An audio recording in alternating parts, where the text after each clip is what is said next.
Allah Sang Bapa yang bertata dalam kerajaan surga, lihatlah ke bawah dari surga, dan kunjungilah kebun anggur milikmu ini, dan sempurnakanlah dengan tangan kananmu yang telah engkau tanamkan.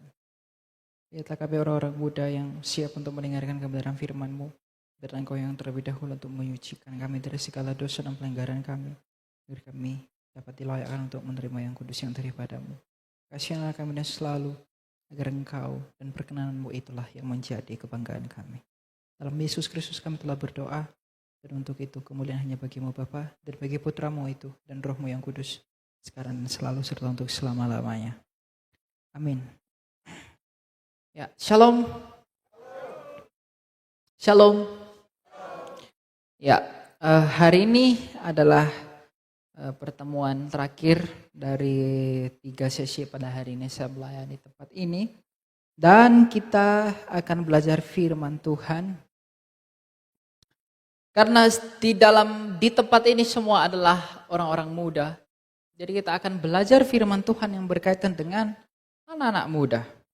Dalam hal ini adalah Timotius, yang adalah rasul yang paling muda, tetapi dalam pikirannya, dalam segala hal yang ia kerjakan, ia sama dengan para pendahulunya. Dalam hal ini adalah Timotius dan juga Paulus. Paulus adalah bapa rohaninya Timotius, dan Rasul Paulus menyampaikan beberapa hal tentang Timotius dan memberi nasihat kepada Timotius tentang apa yang ia lakukan menjadi pengikut Kristus sebagai sekawan sekerjanya bagi kemuliaan Allah. Nah, kita akan belajar firman Tuhan dari 1 Timotius 4 ayatnya yang ke-11 sampai yang ke-16. Dikatakan demikian, beritakanlah dan ajarkanlah semuanya itu. Jangan seorang pun menganggap engkau rendah karena engkau muda.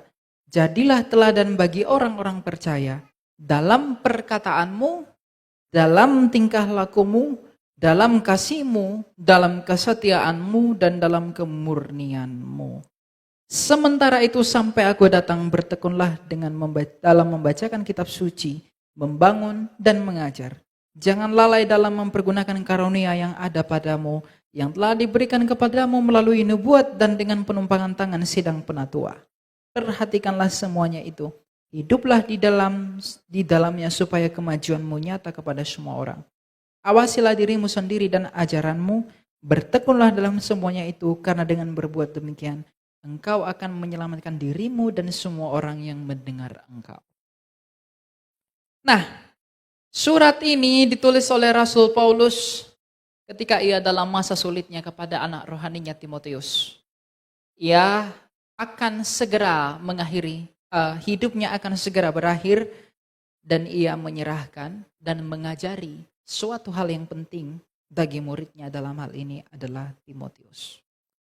Tapi dalam pengajaran ini sekalipun, ia meneguhkan Timotius yang adalah orang muda. Ia berkata apa? Bahwa jangan seorang pun menganggap engkau rendah karena engkau muda, tapi jadilah teladan bagi orang-orang percaya dalam perkataanmu, dalam tingkah lakumu, dalam kasihmu, dalam kesetiaanmu, dan dalam kemurnianmu. Untuk mengagungkan dan juga melayani Tuhan itu tidak cukup menjadi penyanyi di atas sini. Memuji dan memuliakan Allah tidak cukup menjadi pengkhotbah di tempat ini. Memuji dan memuliakan Allah tidak cukup dengan menyambut tamu di depan sana. Karena persembahanmu bukanlah hal yang demikian, tetapi persembahanmu adalah hidupmu bagi Kristus. Nah, hidup yang bagi Kristus ini mencakup segala hal. Dalam hal ini adalah perkataanmu yang sesuai dengan tingkah lakumu. Dalam hal melayani Kristus sebagai satu-satunya yang pantas untuk dilayani oleh manusia, dalam hal ini juga termasuk anak-anak muda di dalamnya, maka hendaklah semua yang mengaku muda harus menjadi teladan bagi sesama orang percaya demi pemberitaan Injil. Jadi anak-anak muda itu dipanggil untuk menjadi teladan dalam perkataan, dalam tingkah laku, dalam kesetiaanmu, dan dalam kemurnianmu. Karena semua hal-hal kecil yang kita perkatakan, itu akan diadili di hadapan pengadilan Tuhan. Nah, kita sebagai orang Kristen, apakah perkataan kita terlalu mudah mengucapkan hal-hal yang tidak penting, tetapi terlalu sulit untuk memberi kesaksian tentang Kristus itu sendiri? Mungkin kita mudah mengatakan, aku cinta kepadamu, aku sayang kepadamu, dan aku mengasihi engkau ya Kristus. Tapi bagaimana dengan tingkah laku kita? Apakah itu sama? Apakah itu sesuai? Sebagai orang yang mengaku bahwa kita adalah pengikutnya dia. Sebab setan-setan pun tahu dan mengaku bahwa Kristus adalah Tuhan. Tapi perbuatan mereka menyangkali pengakuan mereka. Jadi, apakah kita benar-benar mengikuti Kristus dan benar-benar menjadi teladan bagi sesama kita anak-anak muda sebagai orang yang mengaku mengikuti Kristus? Dalam perkataanmu, perkatakanlah hal-hal yang benar. Dalam ucapanmu, ucapkanlah hal-hal yang membangun. Dalam setiap perbincanganmu, bincangkanlah hal-hal yang berguna bagi kerajaan Allah. Mungkin wanita-wanita yang suka menggosip, bisa menggosip sampai berapa jam. Tapi apakah dalam waktu yang sama, kamu bisa berbicara mengenai kebesaran Allahmu? Sebagai pelayan Tuhan, tidak dicukupkan dan tidak diperlukan hanya bernyanyi. Hanya baca Alkitab, datang ke gereja, sambut tamu, lalu berbicara di atas mimbar ini. Tapi terlebih dari semuanya itu adalah perkataan yang melayani Allah, adalah perkataan yang diucapkan sama seperti Kristus lakukan. Perkataan yang membangun orang lemah, perkataan yang menuntun orang sesat, perkataan yang menolong orang yang terlena, perkataan yang menghiburkan orang yang sedih, dan perkataan yang mendatangkan kebenaran bagi orang yang belum tahu kebenaran. Apakah kita pernah memperkatakan hal-hal yang demikian? Memperkatakan hal-hal yang benar tentang Kristus. Karena oleh ucapan, oleh pengakuanmu engkau dibenarkan. Tapi lebih tinggi dari semuanya itu, oleh perbuatanmu juga engkau akan dibenarkan. Kita mengaku, wahai ya Kristus, engkau adalah Tuhan dan Rajaku. Tapi kita tak memberi kesaksian tentang dia kepada semua orang dan kepada orang lain. Di manakah bukti iman kita? Jadi, apakah kita sudah memperkatakan hal-hal yang selaras dan seturut dengan kehendak Kristus yang kita sebut sebagai Tuhan dan Allah kita? Kalau belum, renungkanlah itu. Dalam tingkah lakumu, Timotius sebagai anak rohani Paulus, dia mengikuti semua tingkah laku bapa rohaninya yang adalah Paulus. Di dalam kerendahan hatinya, di dalam kegigihannya bagi pelayanannya kepada Kristus, karena ia tahu bahwa hidupnya hanyalah anugerah. Timotius juga meniru kerendahan hati Paulus. Timotius juga meniru jerih payahnya, meniru kesetiaannya, dan meniru segala sesuatu yang Paulus lakukan. Dalam hal ini jika engkau memang tidak punya bapa rohani, tapi setidaknya Kristus yang menjadi teladanmu, apakah kita pernah melihat dan memperlakukan apa yang telah Kristus lakukan? Kalau belum, mungkinkah kita seorang Kristen? Kalau belum, mungkinkah kita termasuk orang-orang yang diselamatkan? Dan dalam kasih-Mu, Kristus yang agung dan mulia itu pernah bersabda, tidak ada kasih yang lebih besar daripada yang memberikan nyawanya bagi sahabat. Apakah kita pernah berkorban dan punya motivasi yang demikian demi Kristus?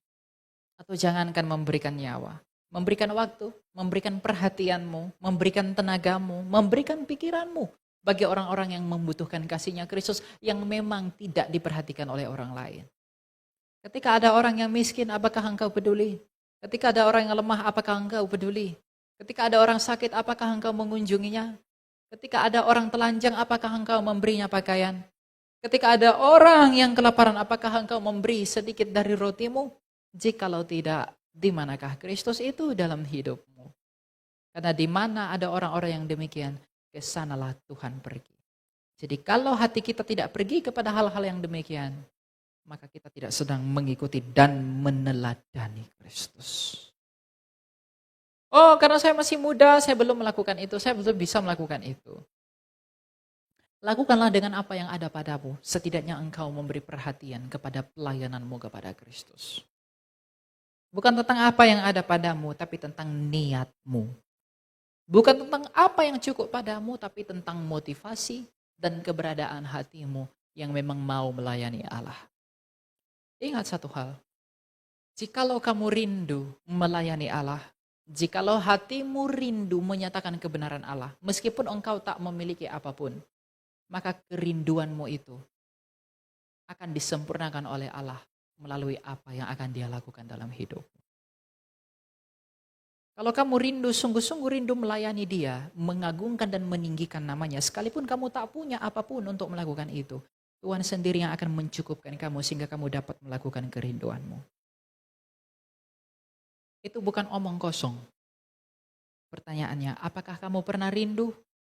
Kamu mungkin mengeluh, aku tidak bisa melayani karena aku tidak punya ini. Aku tidak bisa melayani karena aku tidak mampu begini. Aku tidak bisa melayani karena aku tidak punya ini itu. Tapi sebenarnya, apakah hatimu benar-benar rindu melayani Tuhan? Kalau hatimu sungguh-sungguh rindu melayani Tuhan, meskipun engkau tak punya apapun, Tuhan sendiri yang akan memberimu roti untuk melayani Dia. Dia sendiri yang akan menyiapkan adonan bagimu untuk melayani Dia. Jadi kerinduan hati itu yang terpenting. Kamu nyanyi di sini, berkhotbah di sini, ngapain pun di atas sini. Kalau itu hanya sebagai rutinitas, hanya mau dilihat orang, hanya mau dikagumi orang, hanya mau cari perhatian dan lain sebagainya. Tapi tidak ada kerinduan yang sungguh-sungguh yang berdiri di atas dasar pengakuan akan kerendahan Kristus. Dan tidak berdiri di atas dasar perenungan akan kasih Kristus. Dan tanpa ketulusan, itu tidak akan mengubahkan hidupmu. Makanya banyak pelayan Tuhan nyanyi segala macam, berkhotbah dan lain sebagainya, tapi kosong. Kenapa kosong? Karena hatinya tidak merindukan Allah. Yang dia rindukan adalah manusia. Agar aku terlihat rohani, agar aku terlihat baik, agar aku terlihat suci, agar aku terlihat ini, itu, dan segala macam. Tapi hati yang sesungguhnya tidak sungguh-sungguh ingin melayani Kristus. Jadi para pelayan Tuhan dan segenap rohaniawan, pikirkanlah. Apakah memang kita dalam melayani Tuhan memang sungguh-sungguh memiliki hati yang rindu demi komitmen kita sebagai syukur kita terhadap Kristus? Kalau tidak, maka renungkanlah kembali siapakah aku di hadapan Allahku. Karena kasih kita kepada Kristus itu tidak akan bisa terwujud tanpa ketulusan dan perendahan diri di hadapan Kristus. Nah, kalau para pelayan saja harus demikian, apalagi yang tidak melayani Dia. Jadi milikilah hati yang benar. Mintalah hati yang benar, mintalah hati yang lurus di hadapan Allah. Apakah aku merindukan Engkau ya Tuhan? Kamu LDR sama pacarmu, aku rindu sekali. Baru 2 jam, baru 3 jam, langsung rindu. Pergi keluar kota, teleponan, saya rindu kamu. Kenapa kamu merindukan dia? Karena kamu cinta dia. Kamu punya seseorang, punya teman, punya sahabat karib, dia pergi meninggalkanmu untuk sementara waktu. Kamu rindu dengan dia. Mengapa kamu rindu kepada dia? Karena kamu cinta dia. Apakah kamu juga pernah merindukan Allah?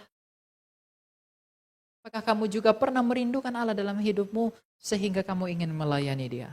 Kalau pelayanan tidak berdiri di atas dasar kerinduan akan Allah, pelayananmu tidak akan membangun dirimu. Sempurnalah di dalam kasih. Jangan takut melayani Allah. Sebab di dalam ketakutan, kasih itu tidak sempurna.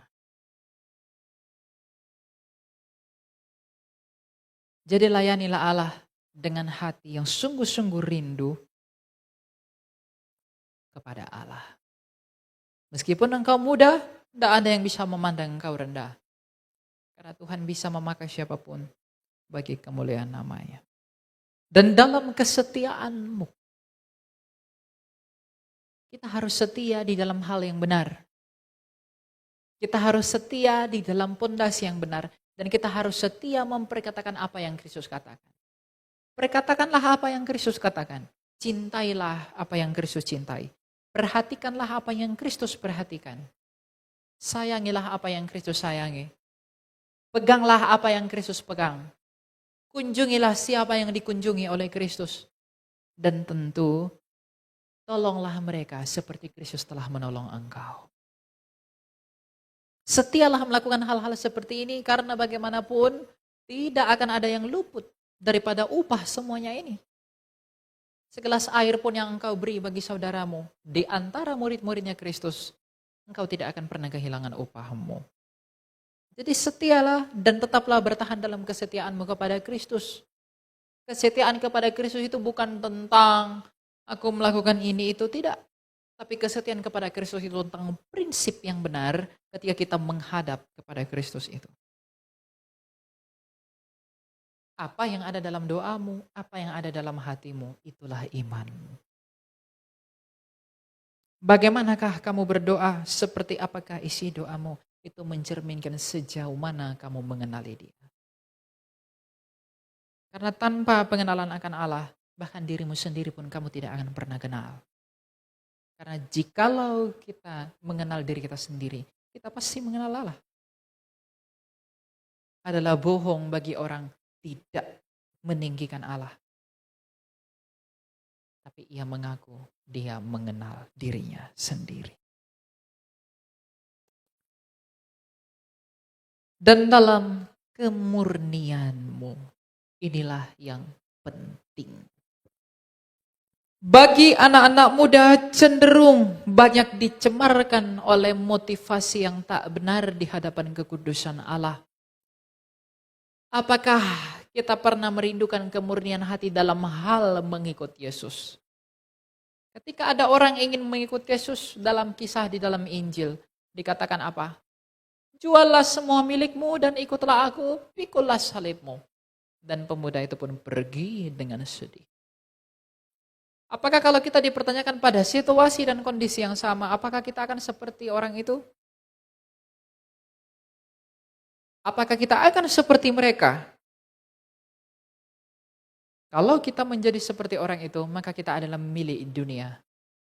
Tapi kalau kita seperti orang-orang yang mengikuti Kristus di dalam jalan-jalannya yang sulit itu, maka kita menjadi miliknya Kristus. Melayani Allah itu adalah buah dari perendahan diri. Kalau kita memang sungguh-sungguh merendahkan diri kita di hadapan Allah, kita pasti memberikan diri kita untuk melayani Kristus yang adalah Tuhan dan Allah kita. Sebab jikalau Ia yang adalah Tuhan dan Allah kita datang ke dunia di dalam kehendak Bapanya yang mulia untuk melayani kita manusia, lalu siapakah kita tidak mau melayani yang satu dengan yang lain? Bukankah hamba lebih rendah daripada Tuhan? Kalau Tuanmu saja melayani, mengapa kita tidak melayani?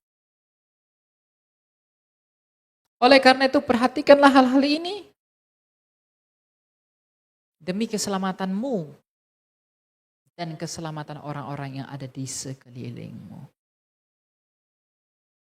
Demi suatu pertanggungjawaban yang baik di hadapan tahta pengadilan Kristus yang menakutkan itu.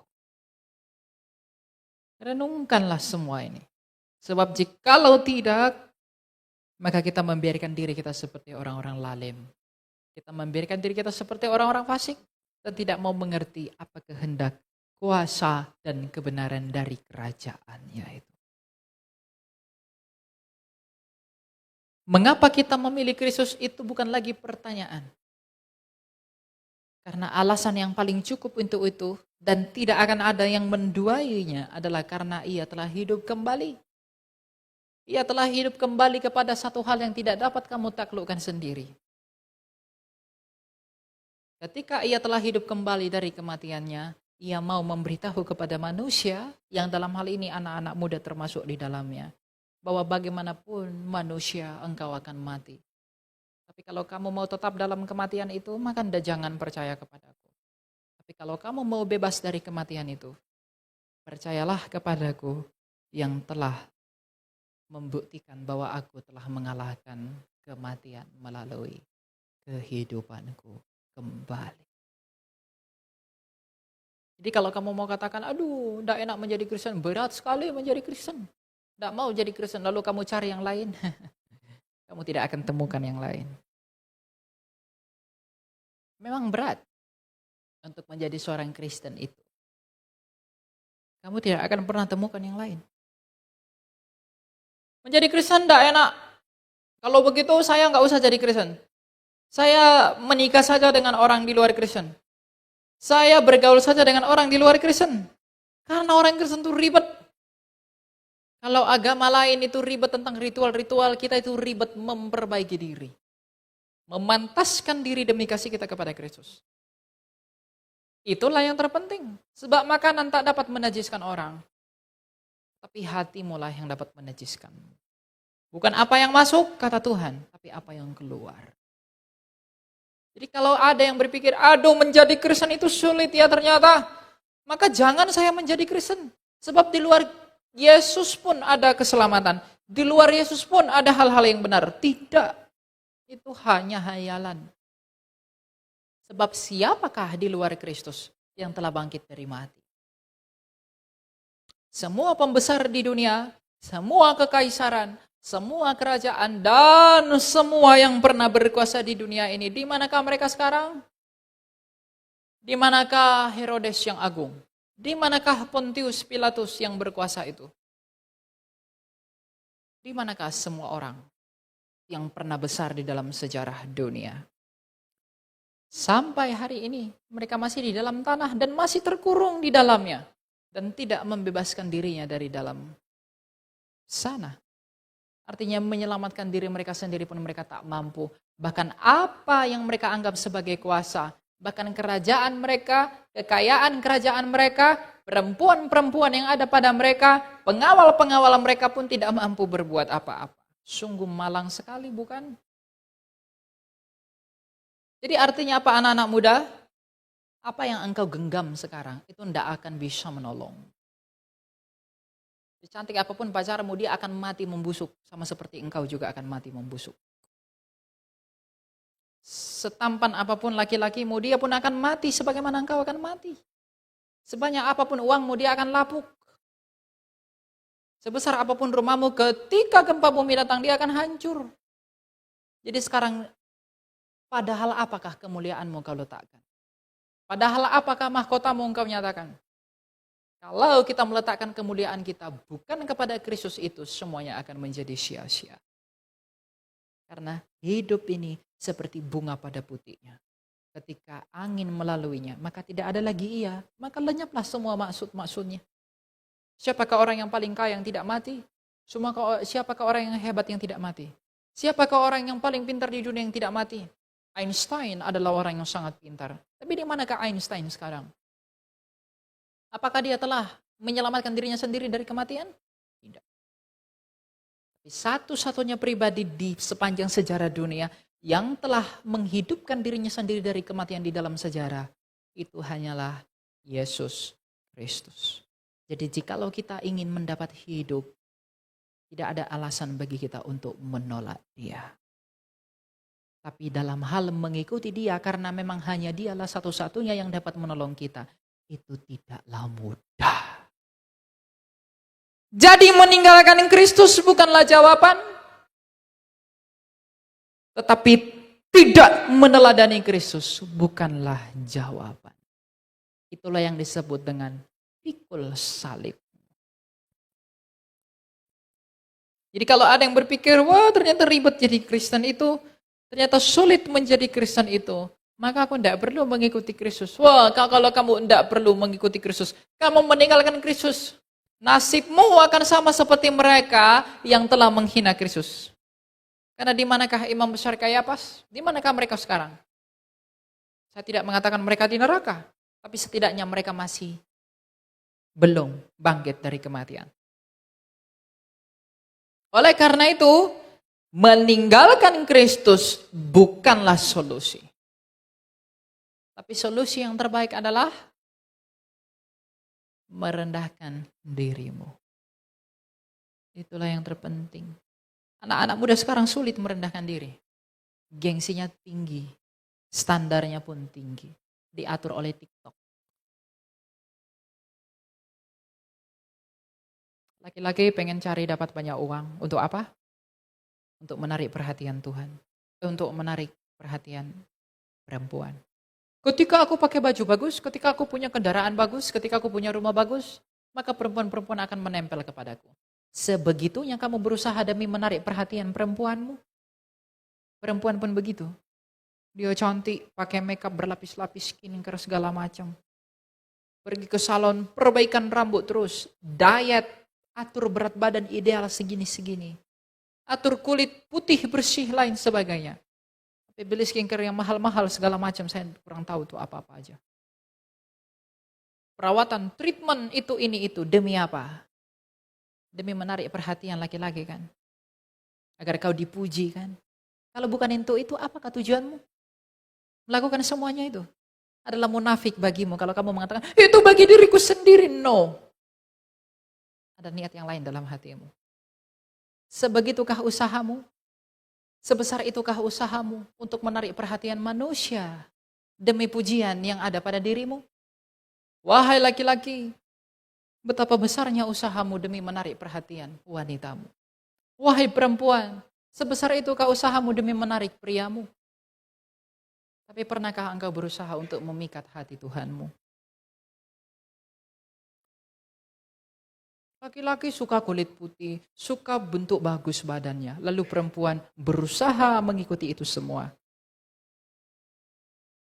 Perempuan suka laki-laki yang provider, suka yang banyak duitnya. Maka laki-laki berusaha mendapatkan itu semua agar perempuan mau padanya.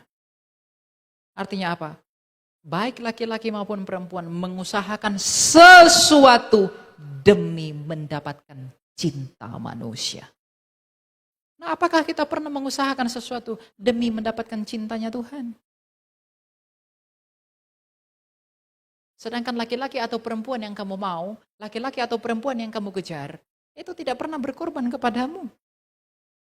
Itu tidak pernah melakukan hal yang lebih besar daripada Kristus. Sedangkan Kristus sendiri telah tersesah demi kamu. Artinya berbicara tentang cinta. Cinta Kristus itu tiada berbanding. Tiada duanya. Tapi mengapa kita menghabiskan perhatian kita? Mengapa kita menghabiskan usaha kita? Mengapa kita menghabiskan cinta kita kepada hal yang sia-sia? Bukankah hal ini memalukan bagi saya dan kamu? Sibuk mencari pengakuan dari manusia. Sibuk mencari perhatian manusia. Padahal orang-orang yang kamu cari itu pun bahkan menolong dirinya sendiri pun ia tak mampu. Apalagi engkau. Oleh karena itu, kalau kepada manusia kita mencintai begitu besar dan berusaha demikian keras demi mendapatkan perhatian mereka. Apakah kita pernah berusaha demikian kerasnya juga untuk mendapatkan perhatian Tuhan kita yang telah berkorban demi kita itu? Wahai anak-anak yang katanya muda. Apakah kita pernah mengusahakan itu? Kalau belum, apakah kita memang Kristen? Kalau belum, apakah tujuanmu datang duduk di sini setiap minggu? Dan kalau belum, lalu apakah artinya ucapanmu, aku mengasihi engkau ya Kristus. Sedangkan ada tertulis, jikalau engkau mengasihi aku, engkau pasti melakukan perintahku. Apakah arti ucapan kita, ya Tuhan, ya Tuhan? Apakah arti ucapan kita, Yesus adalah juru selamatku, jikalau kita tidak punya bukti dari cinta kepada semuanya itu? Jikalau kita lebih mencintai yang lain daripada Kristus itu sendiri, maka kita tidak layak bagi Dia. Kalau saya lebih mencintai uang, saya lebih mencintai popularitas, saya lebih mencintai apapun yang lain-lain itu, maka saya pun tidak layak bagi Kristus. Saya pun akan dibuang oleh Kristus. Kalau kamu lebih mengasihi pacarmu, pacarmu pengen apa? Saya pengen baju baru, lah kamu pergi beli. Kamu rela menabung uang, Atau kamu rela meminta uang atau menilep uang kuliahmu demi membeli baju yang diinginkan oleh pacarmu. Pacarmu pengen bunga, hari Valentine kamu beli bunga. Bunganya kamu masuk ada isi uang banyak. Lalu kamu tulis di sana, I love you. Aku menyayangimu. Kamu mengusahakan sesuatu yang demikian kepada pasanganmu yang belum tentu menjadi milikmu. Tapi apakah yang kamu usahakan kepada Kristus Tuhanmu? Renungkan ini. Jangan ada yang tertawa mengenai ini. Malulah. Sebab kita menyia-nyiakan ketulusan Tuhan kita itu. Dengan memberi perhatian yang lebih besar kepada orang atau manusia yang akan mengkhianati kita. Jadi memang tidak ada yang didambakan oleh jiwa ini selain daripada persatuan dan persekutuan dengan Kristus itu. Jadi berikanlah perhatianmu secara penuh kepada Kristus itu. Karena jikalau kita memberi perhatian kepada Dia, Dia akan menolong kita. Apa yang kau butuhkan, Dia akan cukupkan itu. Jangan takut.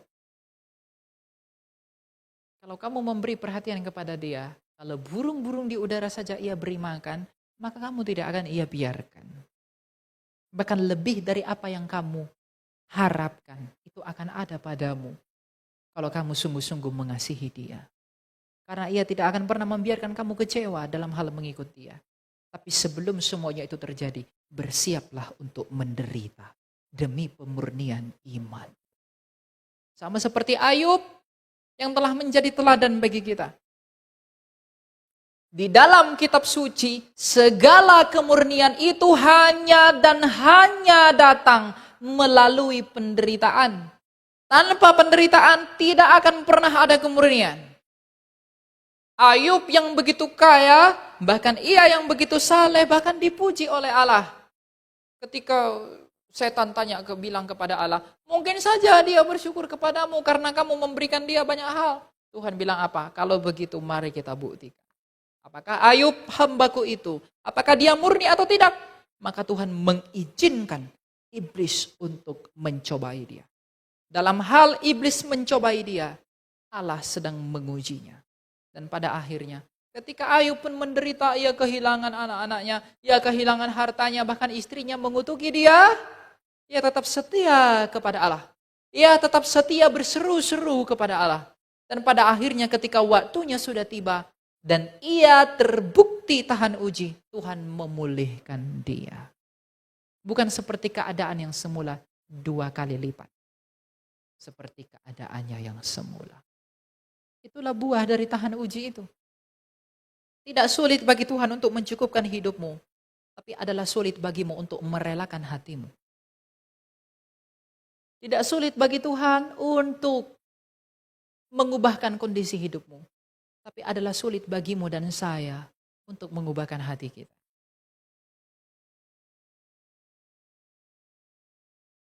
Tidak sulit bagi Tuhan memindahkan gunung, tapi adalah sulit bagi kita untuk percaya dalam hati, bukan? Tidak ada yang sulit bagi Allah. Kalau kita menghadapi kesulitan, kita yang membuat itu sulit. Karena tidak merelakan hati kepada Dia. Jadi kalau kamu ingin iman yang murni, kamu ingin tahan uji, bersiaplah menghadapi penderitaan anak-anak muda. Mulai dari dirimu sendiri. Cintai, inginkan, dambakanlah kemurnian iman itu. Agar ketika imanmu murni, imanmu matang, dan imanmu itu dewasa, dan imanmu itu kuat, dan imanmu itu tangguh di atas keadaan yang seperti apapun engkau diperhadapkan. Kamu tetap bersyukur dan memuliakan Dia. Oleh karena itu mintalah. Seperti yang saya katakan seperti tadi sesi kedua. Jangan minta Tuhan ubahkan hidupmu. Tapi minta Tuhan ubahkan hatimu. Karena dari hatimu lah hidupmu itu terpancar. Tuhan, saya pengen hidup saya diubahkan. Saya pengen saya mendapat ini. Saya pengen saya tidak ada ini. Saya pengen ini, itu. Lain sebagainya diatur. Tapi pernahkah kita meminta, Tuhan, ubahkanlah hatiku agar aku dapat sungguh-sungguh mengasihi-Mu. Ubahkanlah hatiku agar aku sungguh-sungguh mencintai-Mu, yang dengan demikian aku berkenan di hadapan-Mu. Tuhan, ubahkanlah hatiku agar aku menaruh perhatian yang lebih besar kepada pekerjaan-Mu. Tuhan, ubahkanlah hatiku agar aku lebih mencintai-Mu lebih dari apapun yang ada di dunia ini. Apakah kita pernah mendoakan itu? Wahai anak-anak muda, apakah kita pernah meminta itu? Apakah kita pernah mendambakan itu? Kalau belum, apakah yang sebenarnya engkau inginkan dalam hidup? Kalau belum, apakah yang sebenarnya kau banggakan dalam hidupmu? Dan kalau belum, apakah tujuanmu itu hidup? Dan kalaupun belum, apakah tujuanmu menjadi pengikut Kristus itu? Oh, menjadi pengikut Yesus, aku mau masuk surga. Aku mau ikut Yesus tuh biar aku ndak binasa. Betul. Itu benar. Tapi tentang bagaimana mengikut Dia, itulah yang sulit. Karena kita terlalu memikirkan hasilnya ke depan bagaimana, tapi melupakan bagaimana prosesnya ke sana. Lihatlah hidupnya para rasul.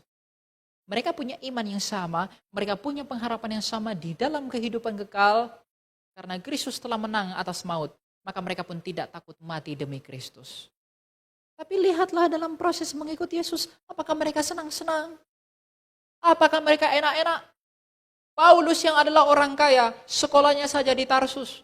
Seorang filsuf dari Yunani mengatakan, orang yang sekolah di Tarsus itu adalah orang-orang yang sangat kaya. Paulus itu orang yang sangat kaya. Orang tuanya dari Giskala, dia sendiri dari Tarsus. Dia dari suku yang sangat elit, dari Benyamin. Dia sekolahnya dibimbing langsung oleh Rabban Gamaliel, rabinya para rabi. Tapi ketika ia bertemu dengan Kristus, ia berkata apa? Apa yang kuanggap dulu mulia, sekarang kuanggap sampah. Artinya apa?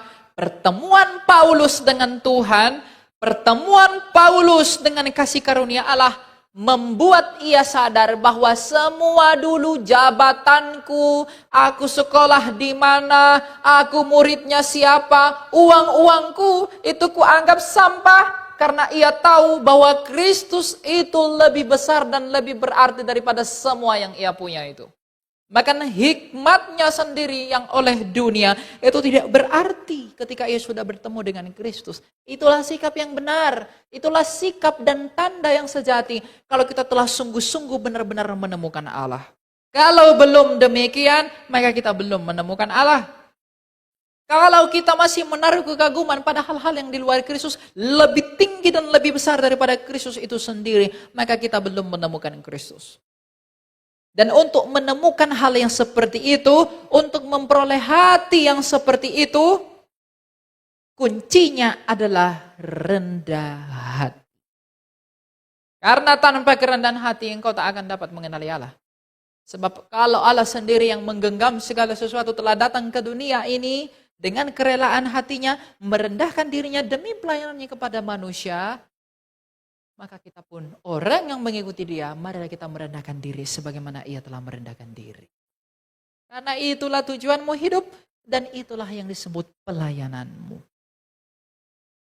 Jadi dalam segala hal Kristus itulah teladan manusia. Dalam segala hal Yesus Kristus itulah nafas semua manusia demi persekutuan dan dalam persekutuan dengan Dia.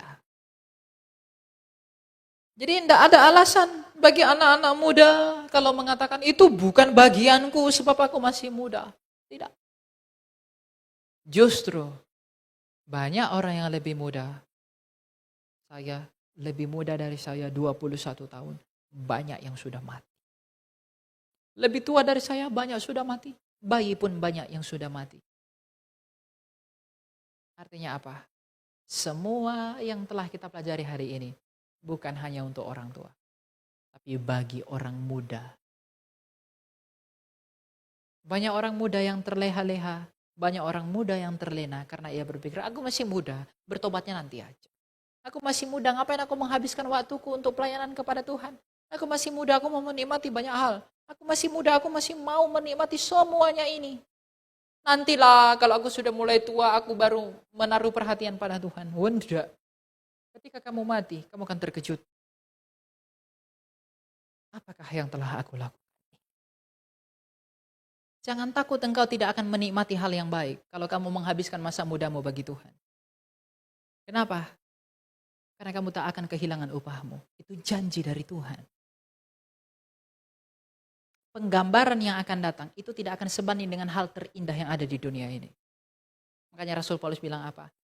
Penderitaan yang kita alami sekarang itu tidak sebanding dengan kemuliaan yang akan dinyatakan kepadamu kelak. Taruhlah pengharapanmu pada hal itu anak-anak muda, agar kamu tidak meninggalkan jalan-jalannya Kristus, dan agar kamu konsisten di dalam cintamu, konsisten di dalam kasihmu, tahu siapa kamu, tahu apa yang akan kamu lakukan, dan tahu apa tujuanmu hidup. Ingatlah akan pengadilan Kristus, agar kita mempersiapkan segala hal yang baik demi pertanggungjawaban yang kudus di hadapan Dia. Semua yang hidup, semua yang bernafas, itu akan ditanyai satu persatu. Kalau ada orang dilahirkan dari perempuan, tapi ia tidak menuntun dirinya kepada Kristus, adalah lebih baik untuk dia tidak dilahirkan. Jadi kalau kamu dan saya tidak memberi perhatian kepada Kristus, tidak mau melayani Dia, tidak mau hidup di dalam jalannya, adalah lebih baik bagi kita tidak pernah dilahirkan. Sebab apa? Sebab tanpa Kristus itu, kita dilahirkan hanya untuk kebinasaan. Sebab tanpa Kristus itu, kita dilahirkan hanya untuk kematian. Jadi orang yang dilahirkan demi tujuan hidupnya, bagaimanapun, ia hanya dan harus datang kepada Kristus, Tuhan dan Mesias itu. Bersekutulah di dalam kebenaran Allah, agar kita semua tidak luput di dalam kebenarannya. Jadi perhatikanlah hal itu. Renungkanlah hal itu. Tidak peduli kamu umur berapa. Timotius saja umur 20-an tahun kok dia bisa jadi uskup. Jadi jangan hibur dirimu dengan mengatakan, aku masih muda, itu belum bagianku. Tidak. Karena kematian itu menimpa orang seusiamu juga. Tapi semuanya ini perlu diperhatikan untuk apa yang akan kita nyatakan di hadapan pengadilan Tuhan. Jadi, relakanlah hatimu dan usahakanlah dirimu layak di hadapan Allah. Berjuanglah, sangkalilah dagingmu. Kalau dagingmu membawa kamu kepada kecemaran, membawa kamu kepada kepahitan, membawa kamu kepada ketamakan, lawanlah itu semua dan bertandinglah melawan semuanya itu. Kamu tidak akan pernah sempurna di dalamnya. Tapi kalau kamu selalu berjuang dan bertanding, Kristus sendiri yang akan menyempurnakan itu. Agar kita semua tidak dilupakan ketika Ia datang menjadi Raja. Tuhan memberkati. Kita berdoa. Tuhan Yesus Kristus, Tuhan yang penuh kasih, Tuhan yang mulia, Tuhan yang agung di dalam tahta-Mu, kami bersyukur kepadamu Tuhan, bahwa Engkau mengetahui segala sesuatu yang ada dalam hidup kami. Kami juga bersyukur kepadamu Tuhan, bahwa Engkau telah menyelamatkan kami. Kami juga bersyukur kepadamu untuk anugerah-Mu yang begitu besar bagi dunia. Engkau telah menganugerahkan dunia ini belas kasih-Mu yang tiada duanya. Oleh karena itu kami anak-anak muda-Mu ini, persiapkanlah kami menjadi suatu alat kemuliaan bagi-Mu. Berikanlah kami pikiran-pikiran yang tidak sia-sia, agar kami memberikan pikiran kami dan memberikan perhatian kami kepada apa yang Engkau perhatikan. Karena apakah tujuan kami hidup? Apakah keinginan hati kami? Ya Kristus, Engkau tahu juga banyak hal yang ada di dalam hati kami.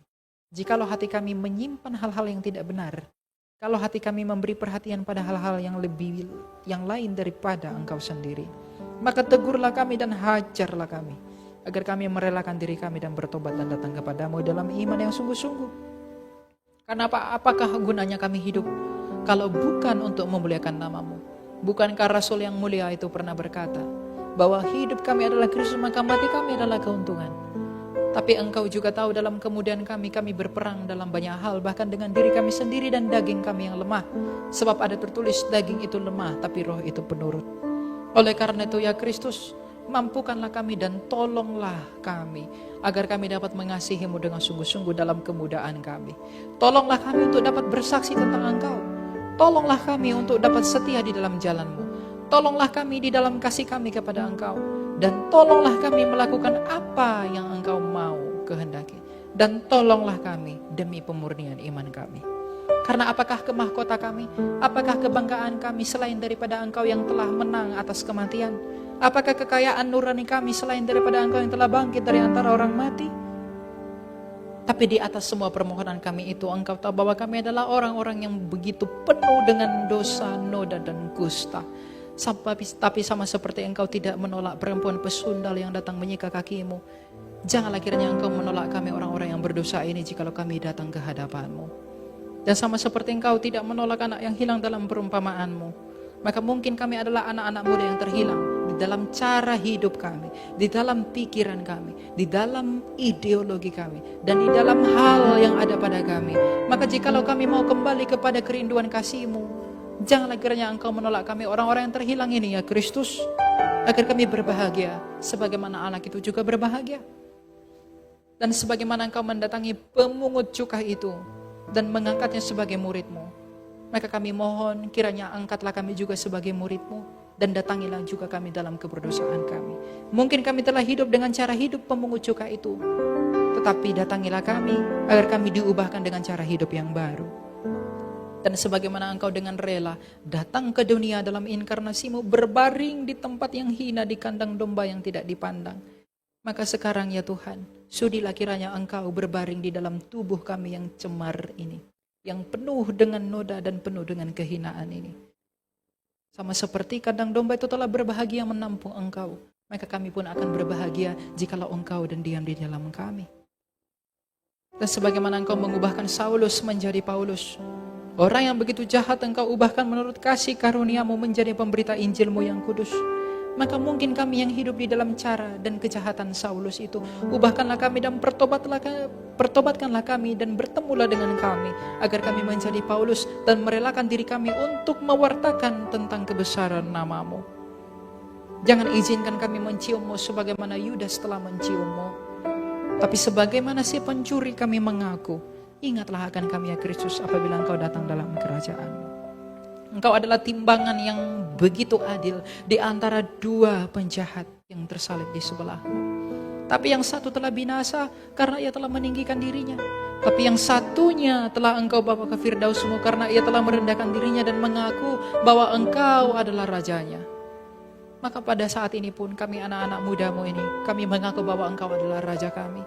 Dan ingatlah akan kami apabila Engkau datang kembali menjadi raja. Karena itulah kekayaan kami. Karena Engkau itulah dan perkenanan-Mu itulah kemuliaan kami. Kami yakin dan percaya di atas segala doa yang telah kami berikan, bahwa Engkau itulah Yesus Kristus, Tuhan yang mengasihani kami. Dengan demikian kami sampaikan segala puji, syukur, dan hormat hanya bagi-Mu ya Kristus Yesus, Imam besar agung kami. Dan bagi Bapa-Mu yang mulia, dan bagi Roh-Mu yang kudus, sekarang dan selalu serta untuk selama-lamanya. Amin.